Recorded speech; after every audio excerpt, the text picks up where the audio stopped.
Beau DeMayo has finally broken his silence on the whole Disney debacle and stated some certain things out there. But it kind of boils down to the fact that apparently Beau DeMayo is upset that Disney didn't treat him like the black gay messiah or something.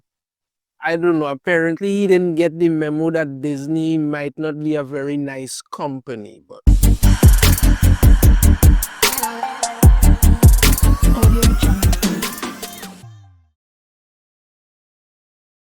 yeah, Beau DeMayo has returned and he is stating that while working at Disney and he was fired because he raised concerns about about some egregious prejudicial conduct, and that the things he saw while working there were beyond wrong and unethical, and it was so terrible and all of this. But when I go through what it is exactly he has said and what it is going on, you'll kind of understand my apprehension in regards to it. Let's dive into this article here from Bounding into Comics. Former X-Men 97 showrunner Beau DeMayo claims Disney fired him for raising concerns about egregious prejudicial conduct from Marvel Studios. The things I witnessed while working at Marvel were beyond wrong and unethical. Let's find out what these things are. After months of radio silence, former X-Men 97 showrunner Beau DeMayo has finally fulfilled his previous promise to provide fans with more details regarding his sudden firing from Marvel Studios. And according to him, the entire decision was nothing more than a pure Disney-branded act of retaliation. Now they go through the whole thing about what happened with him and, who said what. Disney claimed he was sending these kind of pictures and all this stuff, which I've already covered before. The next time I've covered before. So I'm going to get to what exactly he says at this point and what happened. Because apparently he DeMayo uploaded a video aptly titled Marvel Disney Statement to his personal YouTube channel. So let's go through what it is they say here. Beginning by explaining that his recent absence had been the result of him taking time away to consult with his legal team, the former Moon Knight and Blade writer then declared that these allegations of egregious misconduct are false. Their spread being the result of a smear campaign designed to discredit his credibility in order to cover up egregious prejudicial misconduct stretching from select crew members on X-Men 97 all the way to the top of Marvel Studios. This is what he had to say. They're not just trying to discredit me using incredibly misleading press releases, but also through coordinated leaks and bot attacks, as well as anonymous scoops being given to tabloid sites and podcasters. You really didn't hear what happened to Gina Carano, did you? Because if you had, you'd know this is kind of their modus operandi. So, okay. He continues on, you maybe heard some of these that I've heard rumbling and whispers about Bone. Now, back when I was at high school, we call this gossip. Unlike then, today, luckily, I have a legal team who has forensic investigators tracking these attacks, scoops, and leaks so that we can hold those responsible for defamation, harassment, and for inciting outright criminal threats of violence. Again, Gina Carano, but okay. Continues on. Now, my lawyer told Deadline that this is Disney and Marvel's standard playbook, that they have done this to other artists like me. With me, it's look at his Instagram. Doesn't he look thirsty? Isn't he a narcissist maniac? Isn't it too vulgar, too sexual? Look, dude, if you want to put up some weird pictures of yourself shirtless and all kind of thing on Instagram and all kinds of like that, that's your business. I don't care to know that, but you put it out there, they're going to find it and use it against you. And I'll get to more exactly why it is he figured out it was a good idea. But continue on. This isn't someone celebrating their hard work or their journey in overcoming years of internalized racism and homophobia to finally become comfortable in their own skin. And now it begins. Now it begins. Time to put out the internalized racism and homophobia cards so that we know this is how it's going to lay out now. Do you understand? We know that. Continue again. No, this is something shameful. This is smoke for a larger fire of predatory behavior. Usually, grace and empathy are the best response to conflict and adversity. If you think about it, that's what X-Men 97 Season 1 was all about. But what's happening with Marvel, what's been going on here is unlike anything I've ever experienced in this industry. Yeah, sure, let's pretend that's true. Okay.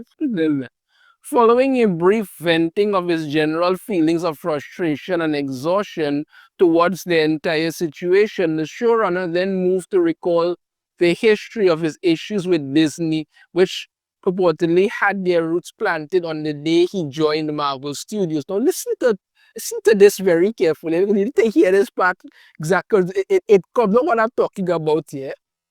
Listen what he had to say. When I took the job on X-Men, I was told that they valued my perspective and experiences as a queer black man. And I made it very clear to them that I was not going to be the black stamp of approval on the project.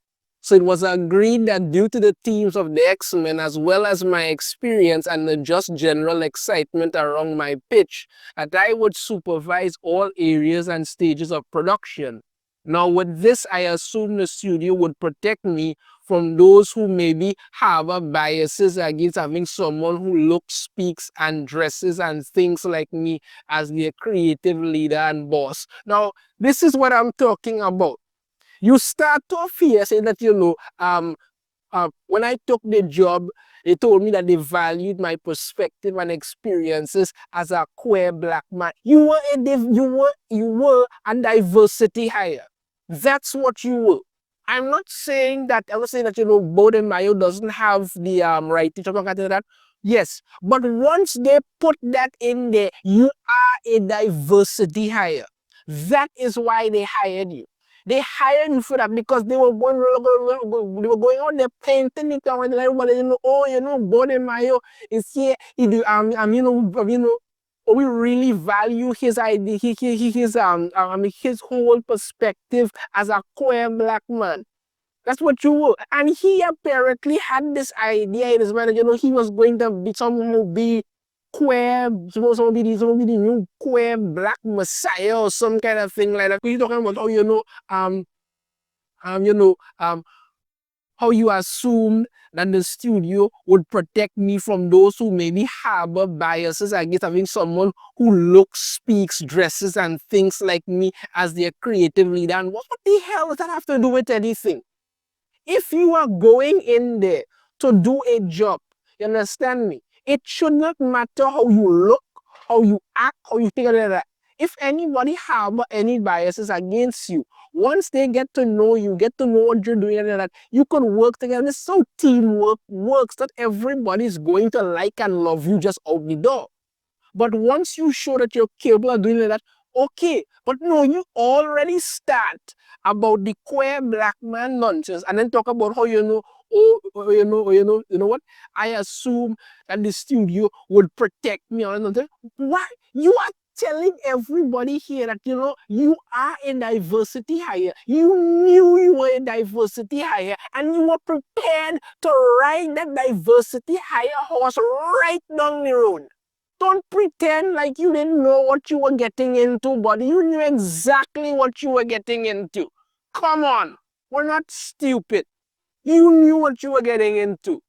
But it doesn't stop there. It continues on. Now, why was this important to me? Guys, just turn on the news. It's common for minorities in leadership roles to not be taken seriously, to have their credentials and their resumes continually questioned by those above and below them, and just generally be written off as a diversity hire who didn't earn the job. You were a diversity hire. What are you trying to prove here? You were in diversity. I'm not saying that, you don't have the creativity and all that. Maybe you do have that. Okay, but anytime somebody's going to hire you and they're going to mention your sexuality and your skin color, believe me, you are a diversity hire. It has to be talking about the or just turn on the news or kind of thing. Of course, because all these diversity hires are losing their freaking jobs because people realize that, they hired these people to not do a damn thing. Look at Facebook. They hired a woman as a diversity hire, basically. You understand? To run their whole DEI program, and she stole millions of dollars. That's what she did. Because all you hired that woman to do was to push racism. That's what you did. So you acting like, this turn on the news, guys. It's common for minorities. Like, stop trying to label yourself like that. But no, you know that you were a diversity hire, but you were expecting to somehow be the black queer messiah, and they were supposed to just okay with that. Come on. He continues on again.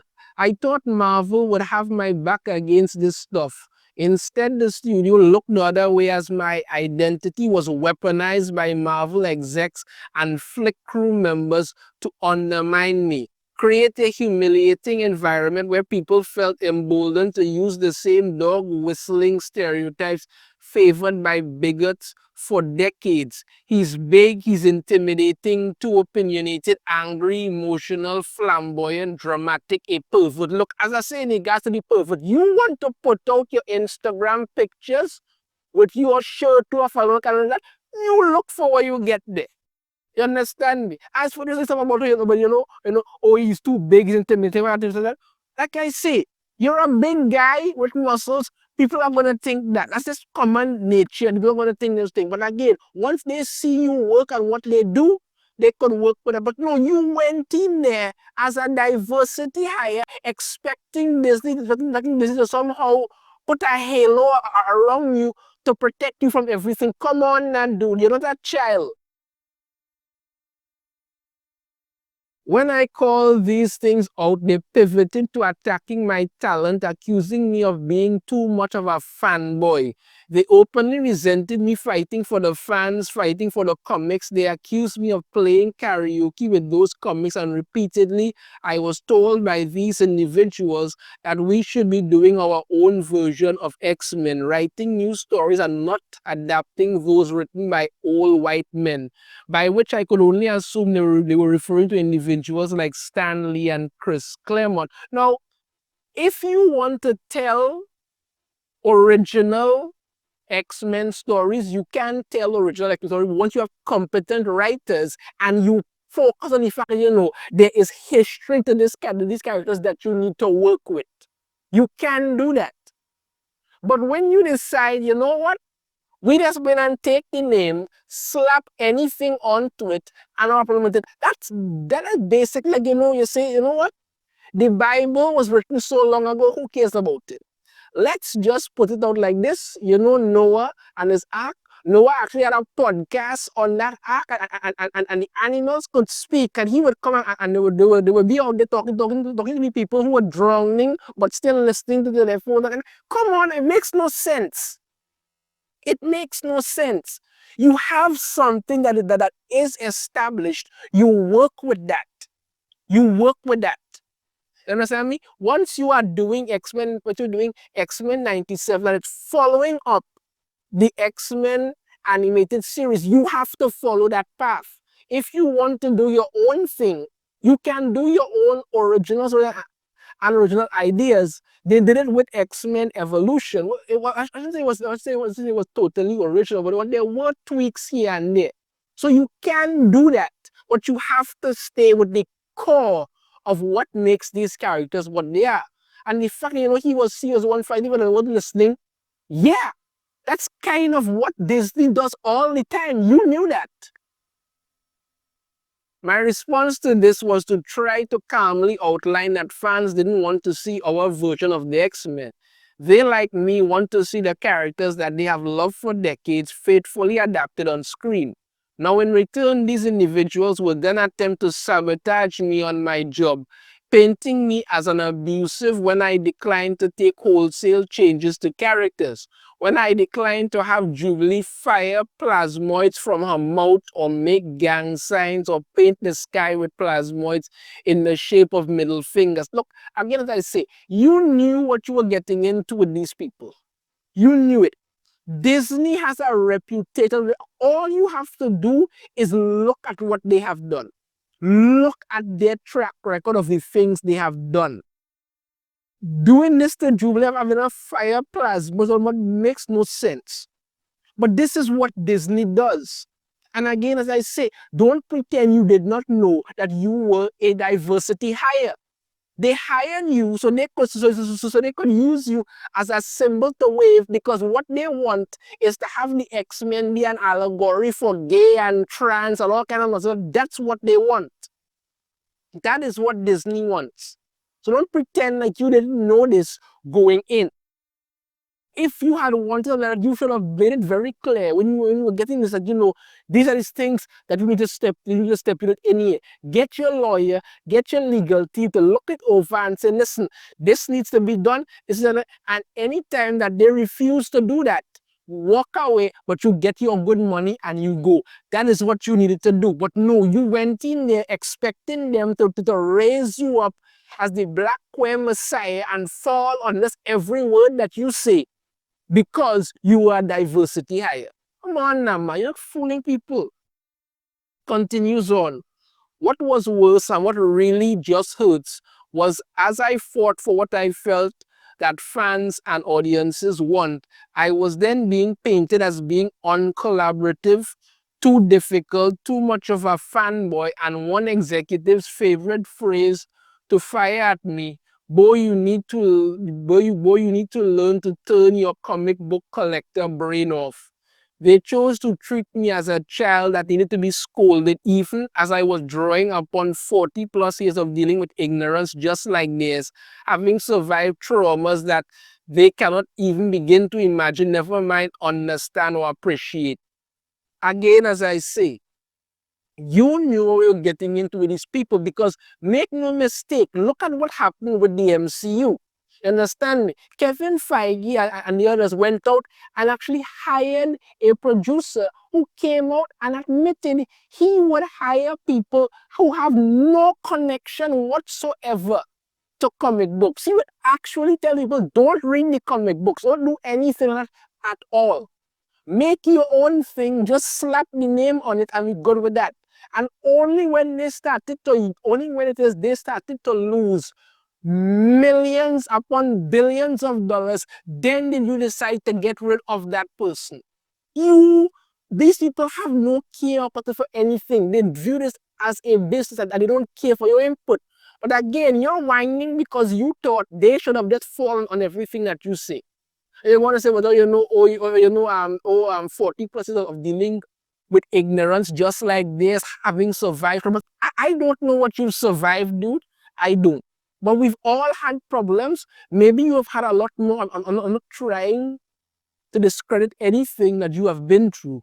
I am just saying, if you know this was the situation, you should have had your legal team deal with it and properly go over your contract before you did anything. But you went in there as a diversity hire, and this is what happens. This is because what it is, Beau DeMayo was quickly found out is that they only hired him for that. Not because they actually wanted him to do anything. This was the problem. And this is what a lot of these diversity hires are starting to figure out now. Revealing his above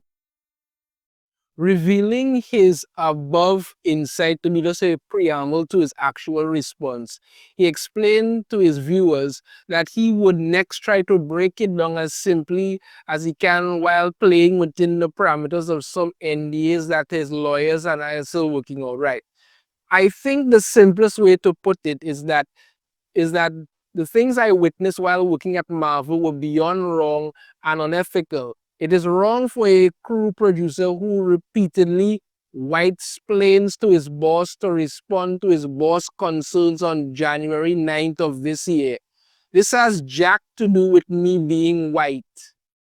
What?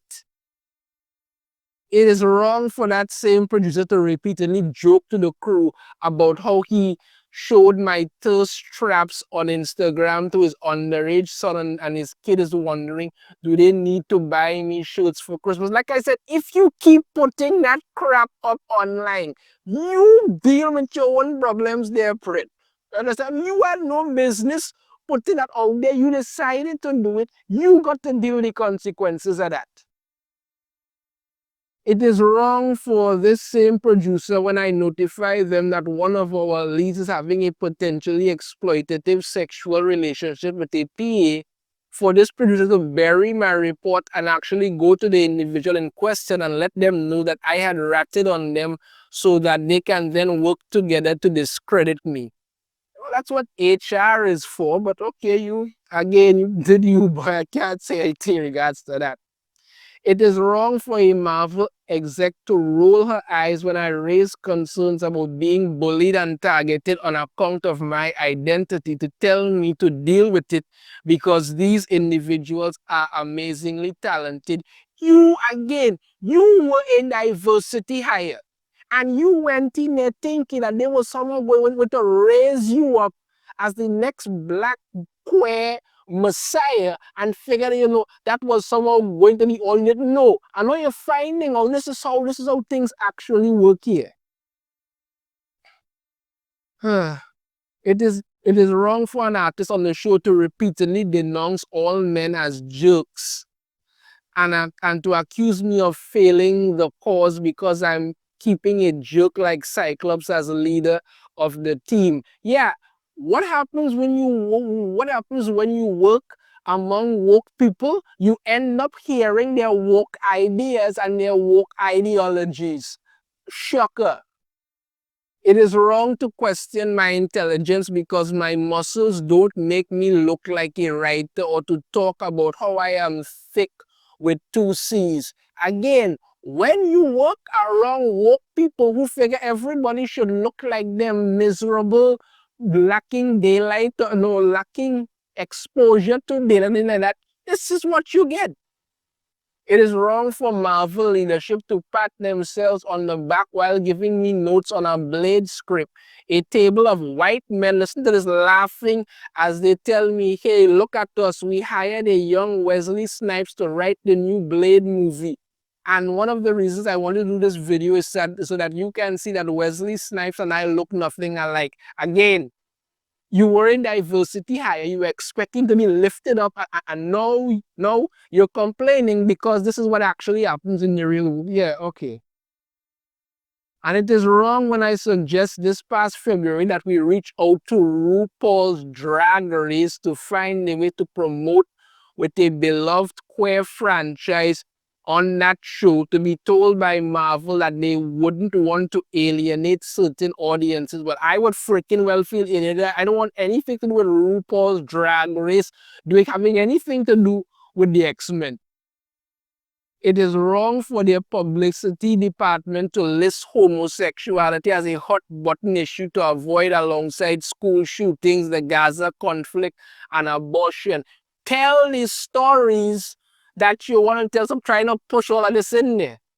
It is wrong for Marvel execs to foster inappropriate professional relationships with the artists I mentioned prior, so as to push others out of the creative process who are not like them based on their identities. Oh wow, there are people in companies who do things that they shouldn't do, and people who have illicit relationships and raise people up because of it. Yeah, dude, have you literally not been around for the last 100 or so years? Because that's what's been happening all the time. It is wrong for these two same individuals to write off an interracial relationship between Bishop and another white character as creepy and something that belongs on Skinamax. God alone knows what they were planning to do with them. Of course, these two individuals did not have any issues with far racier moments in season 1 involving white characters. Yes, like literally Magneto in his Speedo up there. Something he actually came on and said he wanted Magneto to be naked for. Ay, ay, ay. And what I want to point out here is these anonymous scoops that keep on using the word creepy. I heard that from these individuals multiple times. It is wrong for this lead artist to relate to me at a company barbecue in 2021 that her husband felt that I must get a lot of dick based upon how I look. Look, if you want to walk around with your whole sexual identity out there for the world to see, and you figure that you know the people who are just, this is I wasn't there. There's some kind of joke, whatever. I don't know. What I'm saying is, when you make these things your identity, this is what tends to happen, especially when you deal with stupid people. It is wrong to paint me as a nightmare for advocating for more representation of characters like Storm and Bishop and more. Representation of characters. What representation do you need for Storm and Bishop? Their skin color is their skin color. Who they are is what matters.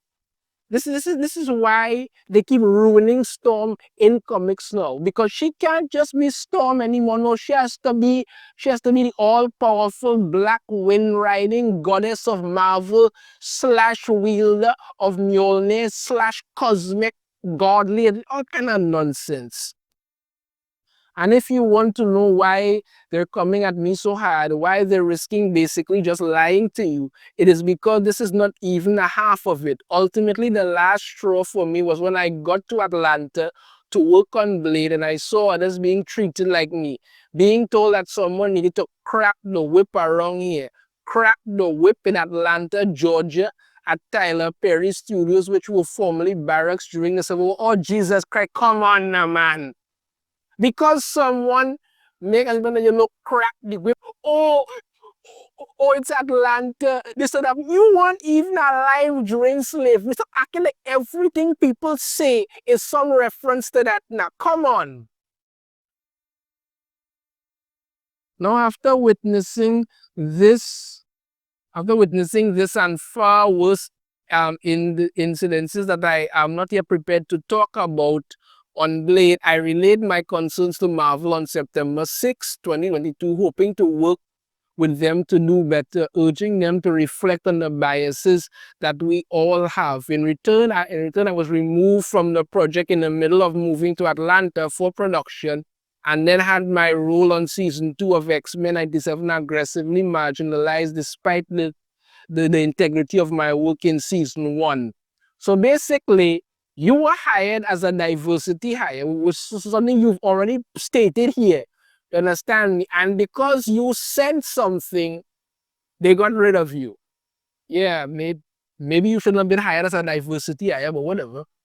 And this is going to be very important because the quality of my work on X-Men 97 has been spoken about by Marvel several times. Talk about, Brad Winderbaum said about all kind of thing, and that they're following the blueprint for season 2, which they might very well end up changing. Yeah, so. Now this raises a question: if all these rumors and this pattern of egregious misconduct were true, why would you have the head of Marvels make such statements and all kind of thing and stuff like that? And then they go on about the Emmy and all of that and all of this. Disney has alleged that I breached my exit agreement several times. Breaches much like egregious sound so bad, so serious. I must have done something terrible after my exit to make them strip me of my credits. But here's what really happened. The exit agreement, which they forced me to sign, coerced me to sign on that threat of removing all my credits, lacked certain civil rights protection that California law requires. This is why I said you should have had your lawyers there when you're doing anything. That's it. You want to talk about how, when legal team notified them on this, but still Marvel persisted for months to harass and stalk my social media looking for any ammo possible to attack me. Going on about some other stuff here, but I think you get the gist of what it is trying to say here. He basically was hired as a diversity hire. He went in there expecting them to, I don't know, drop down at his knees and worship him for everything that he had to say, all of this. No. And when you got a taste of the fact that these people, not only do they not care about anything other than their own bottom line, that they would literally go out and do these things just to get what they want and literally destroy you. Like I said, it happened to Gina Carano. This is not something new. But this is the part one of what Beau DeMayo was saying in regards to, so we have follow to see. But apparently, like I say, he was expecting them to treat him like the black gay messiah, and they didn't. And this is his complaint. You knew what you were getting into. You're not a child. You knew what you were getting into, but you figured and you could have somehow run the gauntlet or changed things to fit what you want. And when you realized that wasn't going to happen, this was the result. That's it. This is what happens. So we'll see where this goes from here, but this is what I'm saying. This is what was actually happening. Let me know your thoughts on this in the comments. If you have a different opinion, I'd love to hear it. If you like it, hit that thumbs up. Subscribe if you haven't already. Ring the notification and you'll be notified every time I put a new video. And I shall see you all next time. Take care.